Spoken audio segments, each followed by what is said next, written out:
first ever WCA comps with head-to-head finals have been announced. And the first one is going to be Melbourne Summer, which both Timon and Yiheng are attending.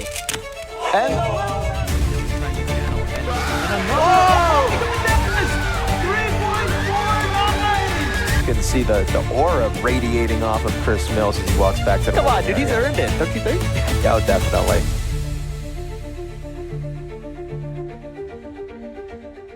Hello everybody, welcome back to the Millisecond. We are now up to episode 10. Congratulations, Dylan. We've made it 10 episodes of the podcast. I've never made it this far in a podcast before.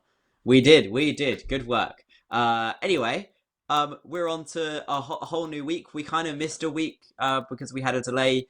It was Thanksgiving over in America, so you went back home to visit your parents and all that. So yeah, how have you been? What have you been up to? Yeah, like you said, I'm home. That's why the setup is the way it is. But I had a competition in Louisiana. I got to hang out with my boys back home. Super excited about that. It was my first comp with the Super Oolong.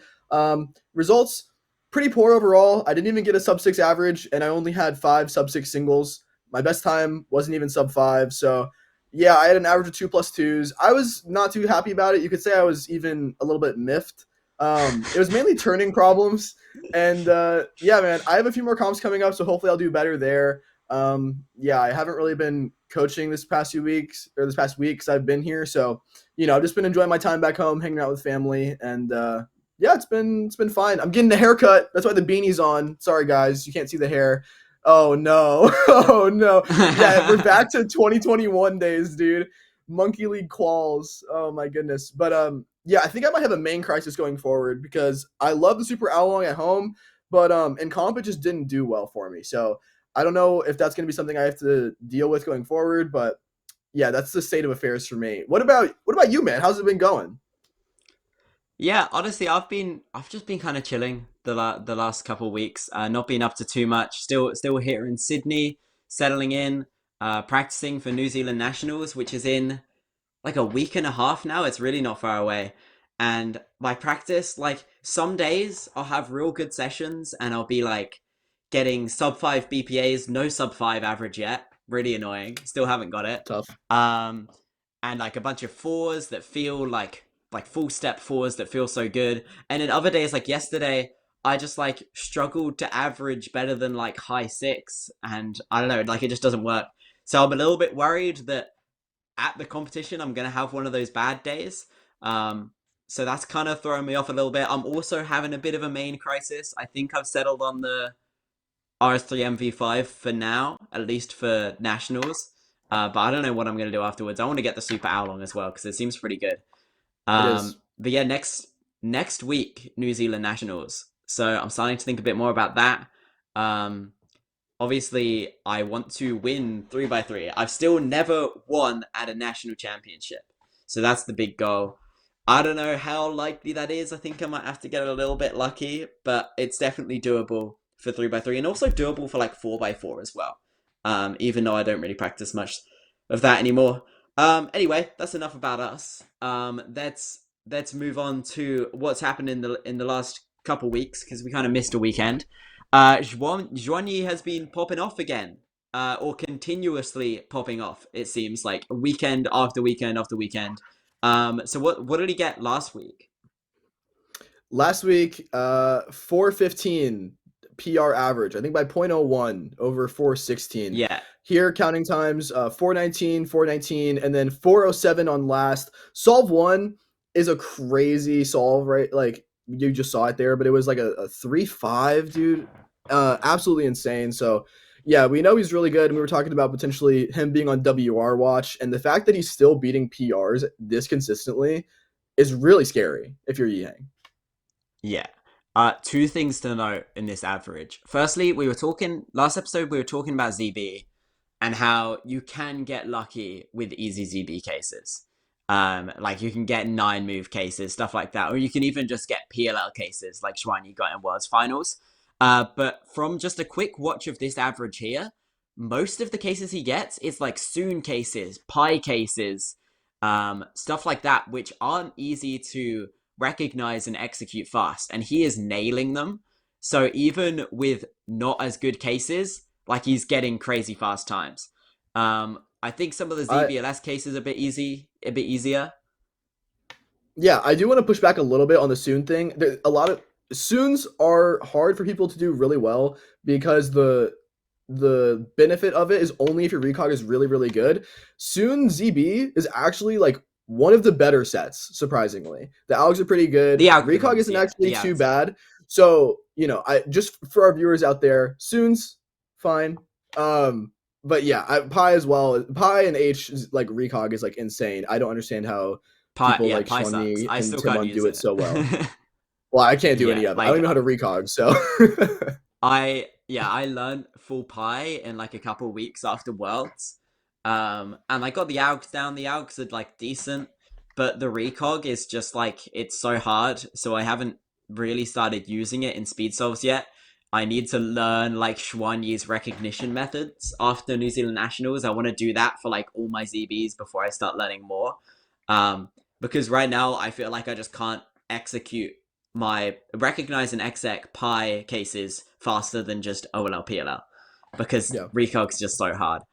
But the other thing I was going to talk about with Xuanyi is at this comp, I believe there was 4 rounds. I think this was like Guangzhou small cubes or something like that.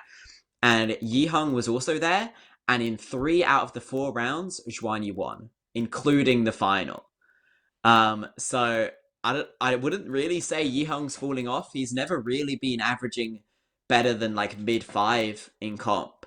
Apart from obviously his WR averages and stuff, but like MENA 4 rounds, he usually gets mid 4 or higher.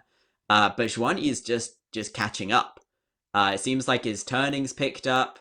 In that average, he had lockups on that 5.2, but apart from that, it was pretty seamless. Yeah, I think he's in my eyes, I think he's the favorite to be the next person to break world record average at this point. Yeah, if it's anyone besides Yiheng, obviously it's Shwani because they're No, both I just didn't like even think. No, I think including Yihang. oh I reckon that's he actually a beats 3.9. conversation. Yeah, Really, because I think haven't this even average, considered. right? He gets Yeah, like the counting times. ZB cases. I mean, some decent ones, but not great ones. If he just got a easier ZB case on one of those 3 counting times and got like a 3.5, that's WR average. oh, if he just got a 3.5, Yeah, I but I don't think. that's the amount of time. The Uh, amount of times, like every week, he's getting these PR averages low 4 that don't seem to have too much luck involved. If he just gets a little bit lucky in one of those averages, he gets WR. mm, I think it's close. I uh, think it might be. I I haven't seen Yihan get close to it recently. well, he got a sub 4 average recently. We talked about it like a few weeks ago. It was like Yeah, that point was like a oh month ago. WR. Yeah, it was point oh off WR. I don't. You have very sound logic here. I don't think I can really. I can't hate on your take. Vibes wise, I just think Yihang's gonna keep it pushing. I do think like you make sense. I see where you're coming from. I don't know if the time save is as drastic from the cases that he's getting here to like the really easy. Maybe if you got like a really easy case, like a 9 mover or something, plus easy ZBLS, maybe we're Yeah. saving like 0.6, but I think that's a little exaggerated. I could see him get sub 4. Odds of it being sub WR, then it gets a little dicey. Okay, well, we'll see. We'll see who ends up being right because I feel like it's getting broken soon. Like as insane as 3.9 is, it doesn't really seem that insane for Yihang and Yeah. Juanyi to break. So I think in the next couple of months we'll see that improved a bit more. Where do you feel like WR average for 3x3 is gonna like have a break, you know? Like it's been getting broken pretty consistently for like since post COVID. At what point do you think, you know what? I feel like it's going to be a while before this is broken. Once we get to like 3.7, 3.6 range, I think Yeah. Okay.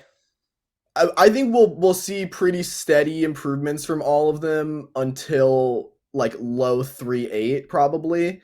Once we get like a 3.7, then it's like we got unless there's just something I'm not considering. But I think 3-7's where we'll kind of take a break for a minute. Yeah, we got work to do once we hit that point. Yeah. Anyway, that was a bit of a tangent, but I just think it's interesting like how well Zhuanyi's been doing recently.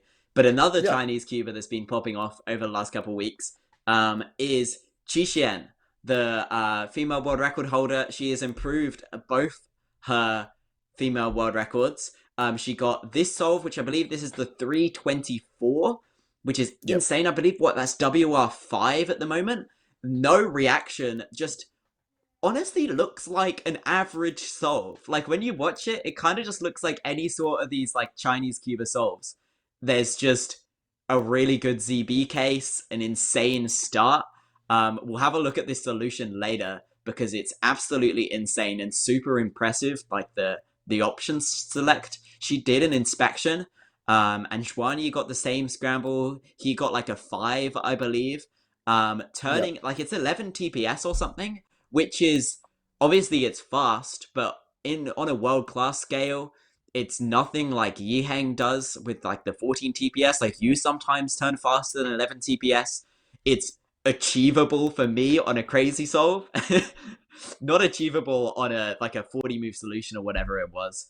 But yeah, what are your thoughts on this solve, Dylan? Well, the video that posted this said that this was her overall PB, I'm pretty sure, which is kind of insane to get overall PB and it be, top 5 WR. I have a slightly different take. This solve looks amazing, dude. I mean, compared to the different, like obviously the other Chinese solves, I see what you're saying. They do look pretty similar, but just the pace of this F2L, it's like low 2. I guess it's not like outside their own possibility, but yeah, the ZB case obviously helps out a lot. I think like you said, the most impressive thing of this solve is the path finding to get this exact solution because it's really high quality, and we'll take a look at that later. But yeah, absolutely insane. I underestimated Qixian for a long time. I'm not gonna lie. I'll take my L on that. I didn't think she kind of had it, but she's the GOAT, dude. She's nice. So yeah, congrats. Yeah, and also speaking of Qixian, the week before this, which is one of the episode we missed, she got 495 world record or female world record average. So her first sub 5, she'd got close quite a few times before. Obviously 507 at Worlds, finally beating the sub 5 barrier. And I when I was watching those solves, obviously they're really good. Crazy inspection. ZB is not quite on Xuanyi level, but it's pretty good. It's fast. And I was watching those solves, and I felt like her solving was the most achievable sub 5 solving for me. Like I know I can't turn Xuanyi levels or even like Luke Garrett levels of speed. But I know that I can get my ZB pretty good, and I can probably inspect more. So now my target is like Qixian's solving, because I think that's an achievable level of solving, like 11 TPS, solid ZB, maybe the inspection, like the depth of inspection, I can't quite achieve. I think that will be the hardest point to match her on. But that's my goal now. Solve like Qixian is my goal for the next couple of years, I think. What are your thoughts on the sub 5 average? Yeah, I mean, like I said, I kind of underestimated her going into Worlds. She got the 5.0 average, and I didn't really think she was going to get sub 5 this quickly, but she did. And like you said, yeah, her solving is really achievable for people of kind of like your skill range, like that low 6 range. I think she's a really good blueprint there. I don't really have too many other thoughts. I mean, it's kind of just, at this point, like the things that's happening in China were crazy to me a year ago, and now you could tell me literally anything happened, and I'd be like, yeah, sure. Of course, that's to be expected. Like of course, they keep improving more than anyone else in the West does, and they're going to get really good averages. So, I feel like it's kind of an inevitability that Qixian and like some of these other Chinese solvers are going to be getting sub 5 in the coming months. So, yeah. But talking of Cubas not in China, so in the West, we had Monkey League.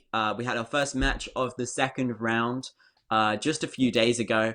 It was Theodore versus Tuan. So one of the matches that was expected to be kind of close, but less exciting than some of the other ones. And this time Tuan managed to hold his own a little bit. Spoilers upcoming if Yeah, you haven't spoilers. seen the match. Spoilers. Tuan managed to hold his own a little bit, but Theodore did come out on top. But the set medians were the match medians were a bit closer. Tuan managed to get a set on Theodore, and so get close in some other sets and get a lot more fives than he did in the first round. So good to see Tuan like actually show that he does kind of deserve to be in this competition. Because in the first round it was like, oh Tuan mate, what are you doing? But he got to show that he was a solid solver and held his own against Theodore. So set median, he got 603 and Theodore got 597. So crazy close in the set medians. Both like borderline sub 6. And one thing you pointed out to me yesterday is Theodore wasn't wearing his bucket hat in this match. And then he didn't solve that well. So I think he lost aura by taking the bucket hat off. So I think he needs to put it back on because it you said it looks weird with him not wearing the bucket hat, and I think I kind of agree. Yeah, it's like he either has the bucket hat or he's got the bowl cut. It's like it's just funny to see. Yeah, but it was really cute because like when Tuan like won a set, Theodore was like, "Yay, well done!" Yeah, and I was like, "Oh, that's sweet. What a legend." Yeah, dude, a wholesome king, Theodore, dude. Like you said, I was happy to see Tuan solve a little bit better, especially in the set that he beat Theodore. I'm pretty sure like almost all of his solves were sub 6. Maybe he only dropped like 1 or 2, but my analysis of Tuan is like he's also on like the ZB grind, and I don't know, dude. It's so hard to make ZB work. I feel like Timon was just on a podcast. And he was saying, like, you know, ZB's only really worth it if you have, like, insane amount of hours to dedicate for a substantial period of time. Because I see some of Tuan solves, and, like, the F2Ls are really clean. Like, he has the same type of solving style I think you do, where he's not, like, the fastest turner ever, but he's got decent complexity, decent inspection depth. And he just loses time on ZB, bro. Like, just some of the solves, it's, like, pace is really good, but then just, like, recog is just a little slow. And then exec is, like, fine, and it's like it ends up being a 5-7, like 5-8 maybe on like a good solve or something. So I don't know. It was interesting for me to see kind of like how ZB is developing like across the entire cubing landscape, not just the people who have like super insanely optimized it since the time they were, you know, children. Yeah, I think it's Tuan. I feel like his ZB is kind of similar to mine at this point as well. Where it's like I need to work on my recognition because it's at the moment it's just not going to be worth it. And I think Tuan might be in the same boat right now. He's obviously trying to transition into full ZB, which is obviously takes a lot of time. Timon did it exceptionally fast, like being able to put it off and get his like top level of solving within like a year. That's crazy. But it takes so much time to get that recognition down. I'm sure Tuan's been working on that a lot. He's a coach as well, so he's smart when it comes to 3x3 solving, and I'm sure he realizes that's something he's got to work on. So I look forward to his ZB recog getting a bit stronger. But that was the only Monkey League match we had last week. But we've got all those other 5 matches that we looked at last week coming up. So this weekend, back-to-back matches actually. The Ruhang Mati and Lee Jiao-kun Luke Garrett. Those are an hour and a half apart, so I assume they'll come back to back, same live stream. Make sure to watch those. And then the weekend after, we've got the Bofang Timofey and Yihang Yufang. And then the weekend after that, we've got Zhuanyi Timon to round out Monkey League Round 2 before Christmas. So Mills, make sure you watch these. Go. Shoot. So imagine we're doing like a betting line here. Does NA get over or under 0.5 wins in these matches? So does Maddie beat Ruhang or does Luke beat Jiao-kun? Are you taking the over or the under? I'm taking the under. I don't think China lose. I don't think China lose in this matchup. Because there's China versus China in one of them, but I don't think China are losing. I don't know if we talked about it, but China has never lost to a non-China solver in Monkey League so far in this season. Um, Yeah, which yeah. is kind of insane. It just goes to show their dominance here. But yeah, Maddie versus Ruhong, and then Luke versus Shao Kahn. Honestly, dude, I think I'm taking the over. Maybe this is my You're patriotism taking the showing. over? I think I'm taking the over. I think either Luke or Maddie gets there. Probably Maddie is going to be the one to do it. Um, he didn't do great in his first match, but man's coming off a gnar, dude. I think he's in prime form. So But he was I'm coming taking off the Nar over. at All Stars finals, and then he got a high five and got third. Yeah, that's a different situation. that doesn't Make help sure my to... argument. So So you're just gonna ignore it. yeah, I don't even know about it. All right. Well, yeah. Make sure to watch these matches. Just coming up in a few days. And if you don't watch them live on the Monkey League channel, you can watch the VODs there, or wait until Philip uploads the edited videos on the Laser Monkey channel. But I'm so excited to watch all of these PR moment. Anyway, what was the next thing we were going to talk about? The head-to-head competition. Speaking of head to head, like Monkey League. Speaking of head-to-head, yeah. The first ever WCA comps with head-to-head finals have been announced. There's going to be one in Melbourne as well. Yeah. We're going to have one in Spain. That's going to be 3x3 and 3x3 blindfolded head-to-head. And then North Island Championships is also going to have head-to-head 3x3 finals. Do you have any thoughts on this, Mills? I mean, this is exciting. You know, we've got dates now for when we're gonna see the first head-to-head competitions in the WCA, and the first one is gonna be Melbourne Summer, which both Timon and Yihang are attending, at least registered for. I know Timon is definitely going. I believe he booked flights the other day. Yihang, he has had a tendency to register for Australian competitions and pull out last minute. But he also has shown up once. He came to Australian Nationals last year, but like Oceanics, he dropped out last minute. He's registered for Melbourne Summer before and decided not to go. Obviously, like I think visas are harder to get, obviously coming from China. But I expect that he's probably committed to this because Timon is there, because it's the first head-to-head. I unfortunately am not going. I think I said I might be going before. Not able to make it this year, but I will be in the live stream chat watching this as it plays out.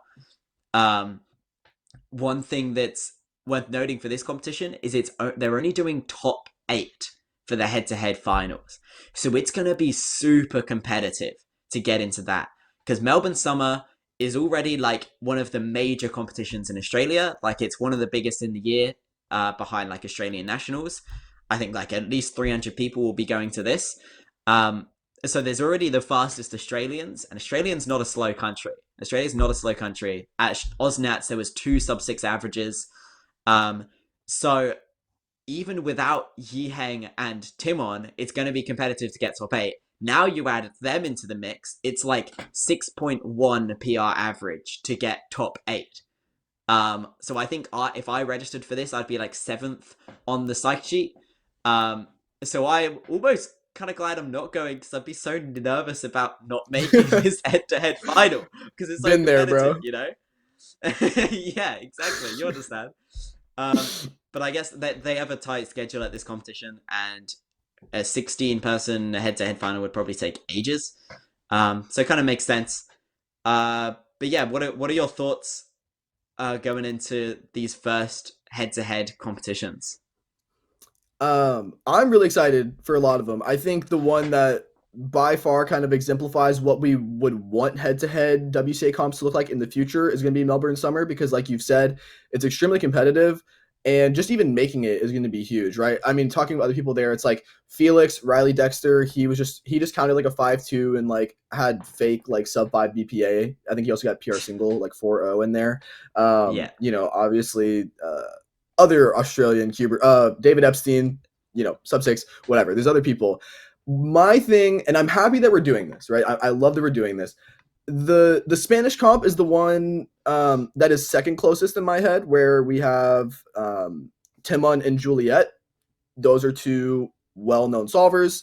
Timon's kind of just gonna, I mean, presumably curb stomp his way through the bracket, which is fine. He's like fourth best solver in the world. And then North Island Championships is going to have some competitors here as well. Shout out Jack Madigan, inspection segment submission person. But the level of competition at this one isn't as high as the other two. And I would say Spain isn't even really as entertaining as Melbourne Summer is going to be.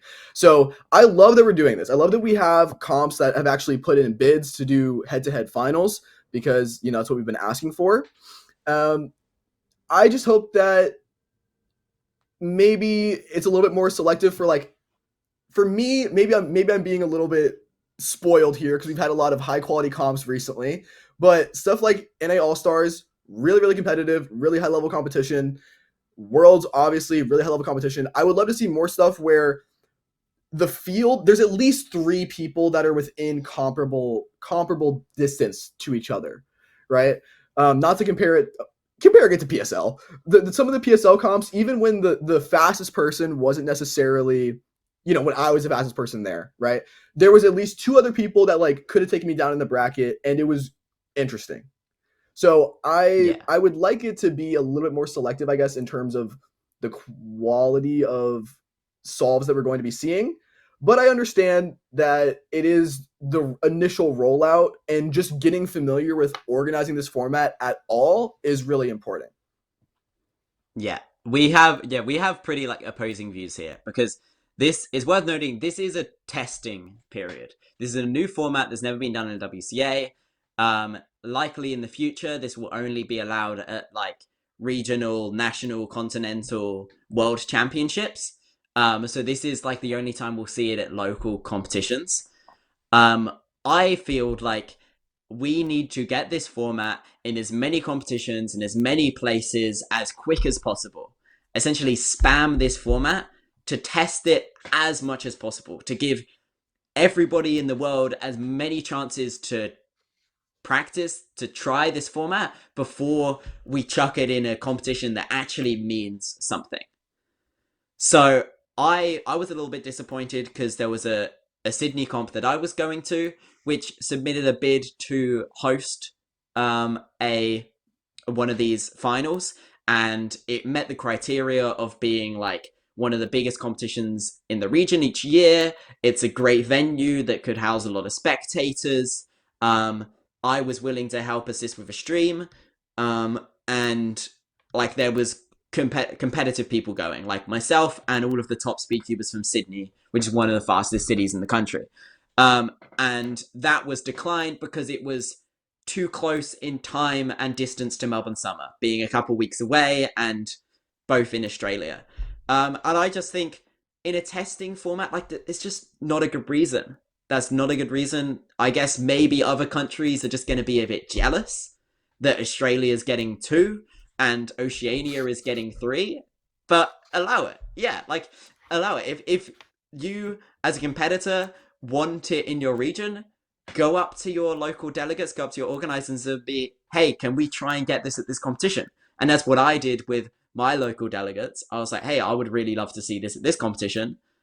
I think it just needs to be in as many places as it can be at the moment, because it's just so important to test it all, figure out how long it takes, figure out if the format is any good and it's entertaining to watch, just iron out any possible mistakes. Like, think of Nations Cup at a World Championship, right? Whenever we do Nations Cup, it's always chaotic, because the organizers that are running it have never done something like that before. So there's always like duplicate scrambles, competitors don't know where they're supposed to be, it's chaos, organizers are shouting across the backstage trying to be like, hey, wait, you're supposed to be over here, you're supposed to be over here, why are you with the Americans, like what are you doing? And it's chaos because it's a format that we're not used to doing.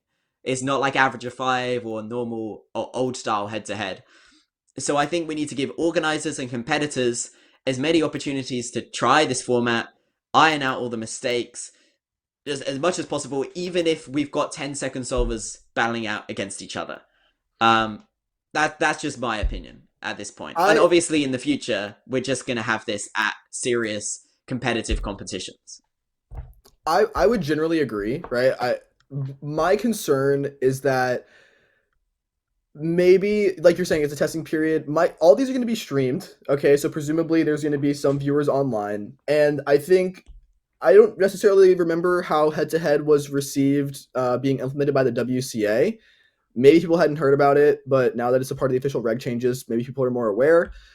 I'm concerned that people who were hesitant for the head-to-head format are going to see not super high quality solvers on people who haven't really hosted a stream before, on top of it being kind of untested, and then there being some hiccups, and then public perception in the initial rollout is going to be poor. And then it's a lot harder to come back from that. And also, I would say that the head-to-head format has already been tested and proven to be entertaining. I'm also an extremely biased party, but I think PSL has shown that it is something that is entertaining. I think Monkey League has also shown that it's something that's entertaining. Not necessarily the same format entirely, because this is single elim, which I will hold my criticism there. But yeah, I don't know. That's my concern, that people won't receive it well initially. I think it is really good that Melbourne Summer will be the absolute first one, because high quality comp, a region that's had high quality streams before, plus big names. Even if there's problems with like the organization or anything, I think people will deal with it because the competitors there are bigger names and people that you're more likely to sit through something not amazingly produced to see. Yeah, no, I think I understand that sentiment of just like the public perception. I think maybe an alternative could be you get a bunch of comps, but then you also have like the I don't know, like flagship competitions, like the Melbourne Summer. Like we have like one a month that have kind of been selected to be like the focus. And then the local top competitors could be reached out to, be like, hey, we recommend attending this competition, and try and do some outreach to get those local competitors. Like I hope Teodor goes to this competition in Spain, because that would be sick to see Timon Teodor in this sort of competition. But I think if we're just like so selective with what competitions we want this format to be at, we're just not going to be able to test it quick enough. And then it will make the rollout period longer. And yeah, I am also a little bit biased, because I wanted to compete in it, and I could have competed if they had it the Sydney one. So I will acknowledge my bias there. Anyway, I think that's enough on that. But either way, despite my criticisms, I am so excited that this is happening, and it's all actually kind of like, since announcement, it's happening quite quickly. Yes. So I will give them props for that. Like, obviously, it's taken a lot of time to get to this point, to get to the announcement of the proposed regulations and all of that. But now it's happening pretty quickly. So shout out to everybody working behind the scenes on that. Big fan. Yes. Anyway, other announcements. There was the 2026 regulations announcement. So we talked about it early on in the podcast, like I think maybe episode 2 or 3. We talked about the new regulations, and basically everything that we talked about in that episode is being changed in 2026. So those were proposed regulations, and they've basically all been accepted with just some minor changes. So the key ones are 3x3 blindfolded is now going to be best of 5 instead of best of 3. So the new record will be average of 5 rather than mean of 3. So mean of 3 will still remain the record until average of 5 beats that. So there might be a bit of a period where mean of 3 world record is not broken, because it's harder to get an average of 5 than a mean of 3, at least fast. But over time, like, people will get faster and those records will be broken. And I feel like overall it's a good change. I think there was a little bit of controversy on this. I know Charlie Eggins was trying to get as many 3 blind rounds as possible before this change, because mean of 3 world record at whatever it is, 1405 was really achievable. But the average of 5 is going to be a bit harder to break. But I think it's a good change. Happy for that. Dual rounds, that has been confirmed. We talked about it before, but it's basically just 100% of people in first round can compete in second round as well.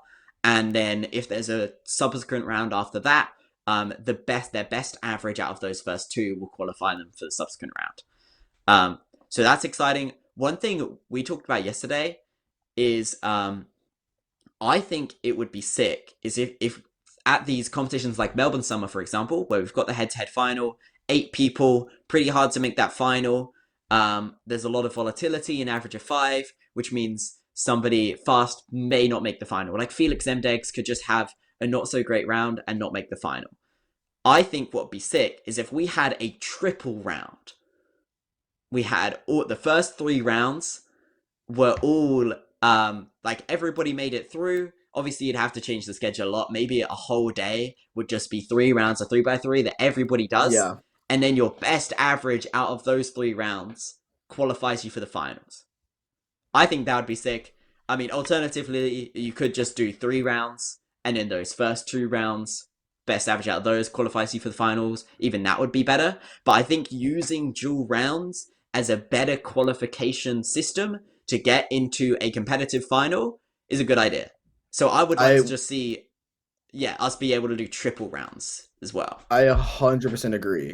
And I think ideally, like, we also talked about this a bit at like Worlds or something, or like, I don't know, maybe it was off pod, but different qualification systems. Yeah. I think this is a really good way to do it. I think we're also both biased parties because we have nerve skill issue, but exactly. I think it's a lot more fair for all involved. But some old guard will be like, but there's no pressure on the round. So I can see both sides, but I think triple rounds would be insanely cool. Yeah, but I think it's interesting that this reg and this thing that was implemented to help newer competitors get more solves in competitions is also giving faster competitors, top-level competitors, the possibility for them to get better qualification into finals. So we're kind of like 2 birds with 1 stone with this regulation. And I feel like it's not an intended thing for this to be a better qualification system, but it definitely can be. So yeah, if we just had maybe next regulations update, let us do triple rounds as well. I think it would be sick just to have a competition that is just 4 rounds of 3x3, 1 day, might take more than a day actually, but just 4 rounds of 3x3, and then like 100 people just do 3 averages, no matter what speed they are. I think that's really sick for them. And then for the top competitors, it's awesome to be able to have 3 rounds and then you pick your best average out of that to qualify you into the final. I think that'd be a really cool competition. And I am also a speed cubing coach. I've been coaching for about a year or so now, and I'm now on my summer break, so I've got a lot more time to take on new clients and help you achieve the speed cubing goals you want to achieve. So if you are interested, go to millscubing.com. You can book a session, and if you want more information, just send me a message or an email, and I look forward to hearing from you. We haven't done a fun little optional segment in a minute, so someone in my Discord, shout out David, one of my coaching clients, he is actually from China initially. He's in Canada for uni or whatever, but he keeps me updated on what's going on in China. He's my little liaison, and he informed me that in 2 rounds of Guangzhou Winter 2025, there was 9 Chinese cubers that got sub-6 averages. And I was discussing with our producer, Matt, the other day about how he lacks insane China ball knowledge. So it's time for me and Mills to test our China ball knowledge. So there was 10 distinct Chinese cubers that got sub-6 averages at this competition, including first round and semis. Both of those rounds, 9 Chinese cubers got sub-6. Insane.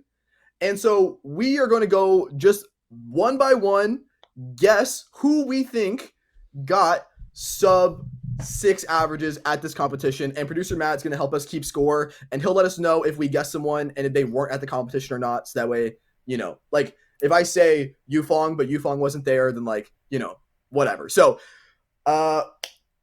We should flip a coin, Mills, to see who goes first. Flip a coin. I don't Flip a know if coin. I've got a coin on me. It's 2025. Who uses cash? Oh, dude. Wait, I think there's a coin back here. Wait. I go on. Okay. A loony. A what? You've got a loony. What's a? They're not called loonies. What? What is a loony? Show me the two sides, Looney bro. I Tunes? want to call it. I want to call it. You're flipping. What's this? Is this heads? This is a 20-cent tails. coin from New Zealand. This Okay, this is tails. This is heads. I want. Okay, I'll call it in the air. Okay. Tails. Oh, it's heads. Dang it, dude. Wait. Heads. Okay. I'm gonna start us off, and I reckon Yi Heng Wang got a sub-6 average at this competition. Yeah. Oh, really? Okay. Bang! Let's go. With the second overall pick in the Chinese Cuber guessing game, I select Xuanyi Gang got a sub-6 average. Oh, we're gonna go for Bo Fan Zhang. Oh. Bofan was not at this competition. Okay. We'll go with Li Jiaokun. Oh. He was not at this competition. Okay, we'll go for Zhu Ruihang. Dude, he was also not there. What? Where is What? everybody? Okay. Okay. That's Wait, no, for me. Rung was there. Rung was there. Dude, I'm so bad. Okay. Ruihang was there. Okay. Okay. I'm gonna go with Du Yufong. Yes, that is that is Yufong Du. Okay. I'm not gonna risk that one yet. I'm gonna go for Zixuan Shu. Zixuan. I think it's XU. That's a good one. We're going Zixuan. I was gonna get there at some point. Oh. He wasn't there. Okay. Then we'll go Yang Ming. Team Mo, member. Okay. Shout out. I will go Zen Chen. Zen Chen was there and got it. That was one of mine. Sorry, bro. If y'all are watching and y'all don't know any of these people, like, please look them up. They are so good, dude. They are so good. Jen Chen, one of the best one-handed solvers in the world. True. He's like counted low sevens before. He's CFOP one-handed, insane turning. We're gonna go Hansen. Wasn't there. Qixian. Oh, dude. Oh, yeah, that was a good one. Yeah. No, dude. I was about to get there. Okay, well. Wait. Oh, I gotta rack my brain. Wait, we have 3 left. We have 4 left. No. Yeah. 3 left. 3 left. 3 left. Yeah. Come on, you got this. Lock in.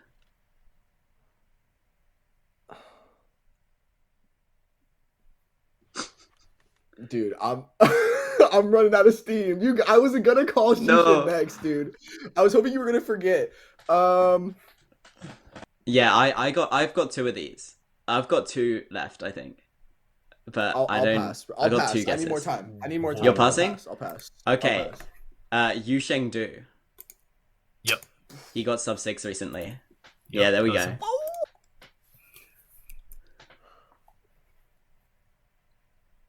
We got 2 left, dude. Dylan, my mate, goodness. lock in. This is your like- segment. Dude, I know, dude, and I'm getting shown up. Is it like Yushu something? Am I making this up? What are we talking about? I don't That's Yi remember Heng's the name, mom. bro. Lincoln. Yep, Lincoln got it. Dude, I'm throwing. go. I'm That's a throwing. victory. Mills, you have it, bro. You take it, dude. There's no Okay. chance. Oh my gosh, dude. I'm selling. All right, we still don't have the 10th though. I actually don't know. Who is it? I feel like it's just a name One of the new names we're forgetting. Yeah, I feel like I just don't know it. Producer Matt, Yeah. inform us. Who is it? Qixian Jin. I'm gonna have to do some research. Yeah, me too. We've got some research to do, I think. Yeah, clearly I lack. What? It's okay. I just wanted to highlight some of like the non-super popular Chinese solvers' names out there, so that way, hopefully, y'all could see what's going on out there, because they're insane. The infrastructure's insane. They're literally the Russia of chess, but for cubing. So, yeah. Go do some lurking on Bilibili. Is here, man. Yeah, dude. I'm gonna do some lurking later. If you're a cuber and you're not consistently on Bilibili, dude, what are you doing? Submit your government ID to the Bilibili website and make an account, bro. Are you consistently on Bilibili? I'm on Bilibili a lot more than the average American. I can tell you that for dang sure. I submitted my government ID to make an account on Bilibili so I could read comments. And I submitted the front of my ID, the back of my ID, a picture of me with my ID, and it got rejected. Can you believe that? That's outrageous. Outrageous. Now the Chinese government has all my information. They can have add me on WeChat. Add me on WeChat. Oh, I got you, bro. I got you. You got WeChat? Yeah. Oh, I love WeChat. It's great. Yeah, it's have you seen the memes where it's like, boys, it's time to be Chinese this year? It's like, yo, careful, white boy gets Chinese. No, what? Just me. Okay. Just me. Okay. Dude, because I see these memes and I'm like, dude, this is so me in cubing. It's like, I need to learn Mandarin. I need to get in tune with the culture. I need to get me WeChat and Bilibili. Like, never mind. To be fair, I will say, next year at uni, I'm taking a Mandarin elective. Heck yeah, I'm getting on the train. I want to learn it. I want to be like Antoine, just being able to speak Mandarin, going over there, meeting all these people, getting like a proper insight. And now Tommy getting an insight into like what speed cubing should be everywhere else in the world. I want to be able to do that. I would be so much fun. We should new segment. New segment. New Segment word of the week. we each come with a new phrase. Yeah. That'd be good, dude. That'd be good. If you want to get coached by 9-time Millisecond race winner Dylan Miller, I am a coach. I've been coaching for some of the longest time in North America. You can get coaching from me at any speed at solvewithdylan.com. Hopefully, I will check you out there, and we will try to get you as fast as we can. All right, so we are now going to check out Qixian's 324.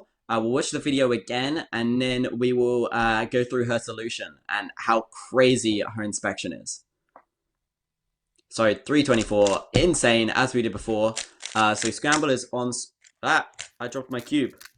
Okay, we're switching cubes. Okay, Scramble is on screen if you want to follow along, and the solution is also on white. So straight away you see this 2x2x1 block. So she obviously started looking for how to turn that into an xxcross.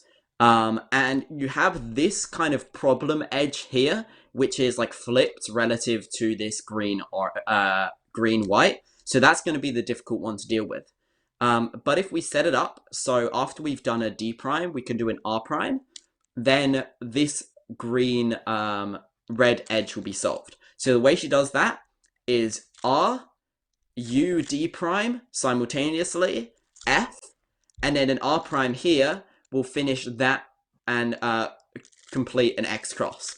But what she does, which is incredible inspection here, is she sees that if you do a U2 R prime, before you do that, you insert this white orange blue corner, and then before you finish the single xxcross, you can make a double xxcross, which also sets up a free pair here for the back, and then a oriented last edge.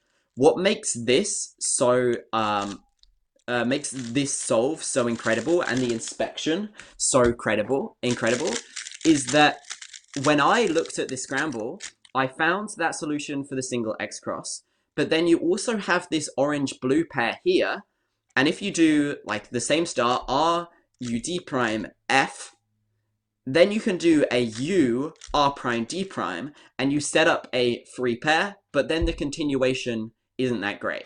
If I was inspecting, this would be the first thing I would see, and then I'd see like last two pairs would be oriented, and I'd be like, all right, cool, I'm gonna go for this.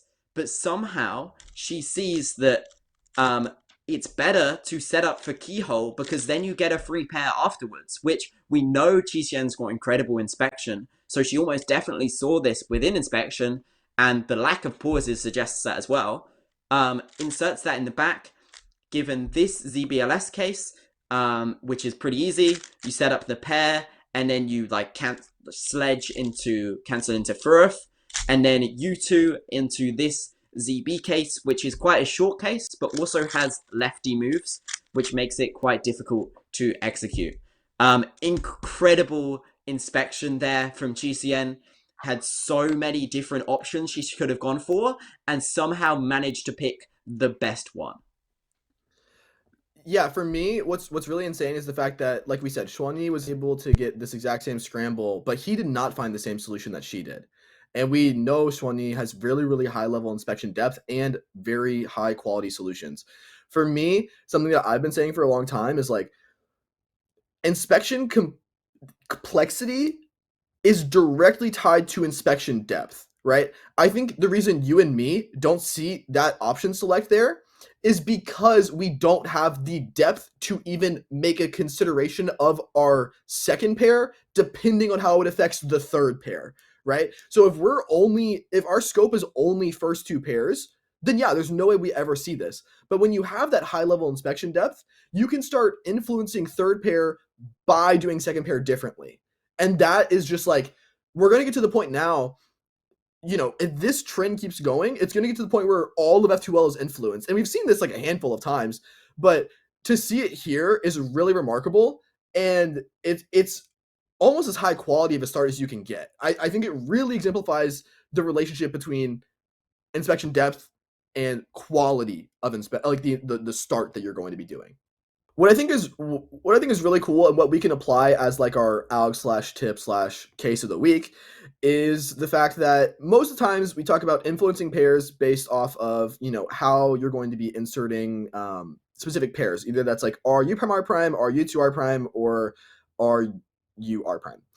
Whenever we have an X-cross edge, you can apply this exact same concept. So if we inserted this edge from this side here, we actually still get this free pair, which could have actually been a little bit better, but whatever. But if we insert it from here, we get a nicer cancel into those L moves. And of course, practically we're not going to be influencing our fourth pair from third pair. Maybe that's a little bit far out. I know I was just glazing a little bit, but yeah.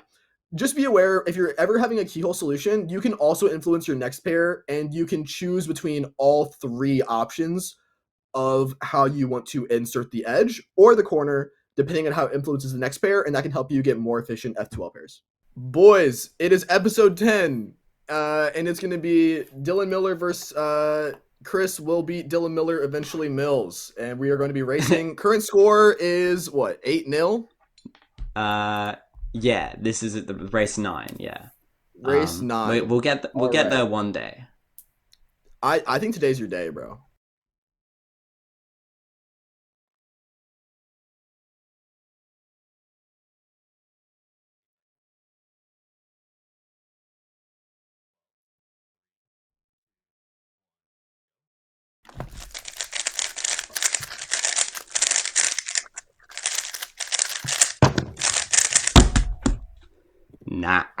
Nah.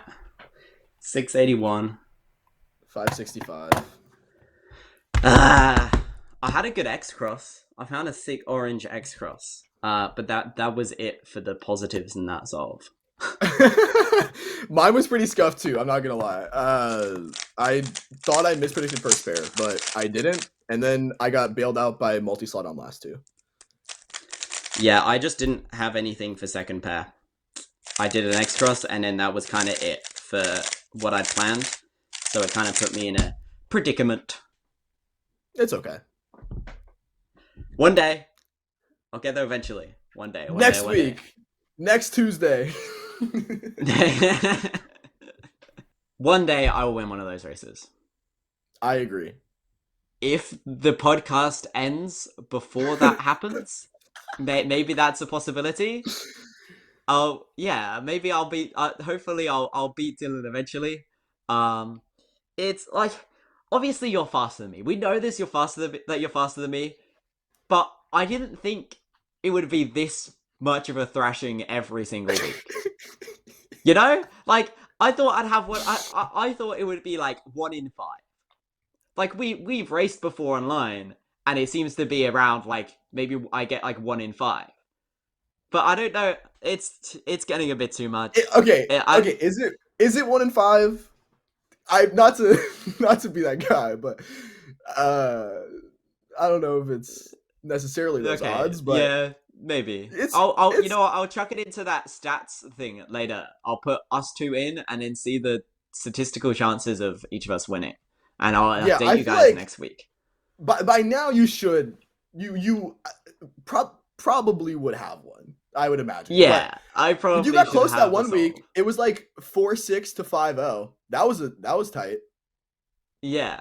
But that was, I think, if that was my best solve, and since then I've got nothing but high 6s or like 9s. We also solved really bad to start. I think I was winning with like 6-8s the first like 3 episodes, or like I think I won with a 7 too. Somebody in the comment section last week said we should do it with the ZB method, and I think that's a great idea because you just probably you probably can't. I couldn't solve the cube. You have to keep on like doing soons until you get a ZB. That's. Oh, dude, with my luck, I would get like a 9 mover that I know. Oh my god. If we did that and we were like, yeah, we're gonna do it for 1 week, and you just get like, yeah, like a sledge 9 mover, then yeah, fat sexy sledge, dude. That would be so good. No. That would be so good. Alright, well, we should probably wrap this up. I think this has been a pretty hefty episode. Producer Matt told us we're about like an hour 16 before we switch to this, and that's the longest we've ever done. So I hope you enjoyed this longer episode. We had a few things to yap about. Dylan and I had some opposing views on a few things, so it gave us a bit more back and forwards. Next week, I will have Monkey League to talk about. We'll have a couple Monkey League matches to talk about. I haven't checked to see who's competing over the next week. Are you competing this weekend? No. No. I'm competing next weekend. Yeah, same.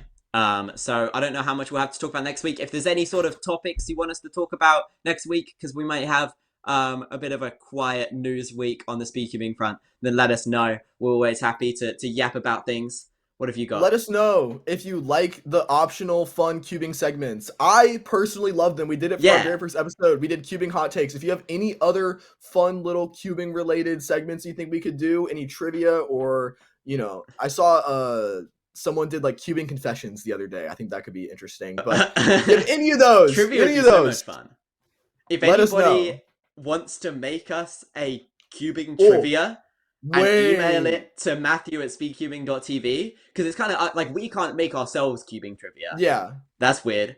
And Matt doesn't have the ball knowledge. What? He's got the pre-COVID ball knowledge, bro. The pre-COVID ball knowledge. He's not keeping up. So if anybody wants to make us trivia, I mean, even if it's just like 5 questions, you'll get a shout out. If you want to do that and then also send us a solve for the inspection segment, we'll do that. I think that would be really fun. I go to trivia every week. I'm actually going to trivia tonight. There has been a question about cubing once, but it was like, which color is not on a Rubik's Cube? And it was like white, yellow, orange, purple. So like everybody got it right, obviously. But cubing trivia, I reckon we'd kind of smash that out. Oh yeah, that would be fire. All right. Well, have a wonderful week to all of our listeners and to you, Dylan. Enjoy the rest of your time back home in Louisiana, rocking that hat in the cold weather. It's a lovely hat. It is a lovely hat. Okay, bye-bye. Bye. Peace.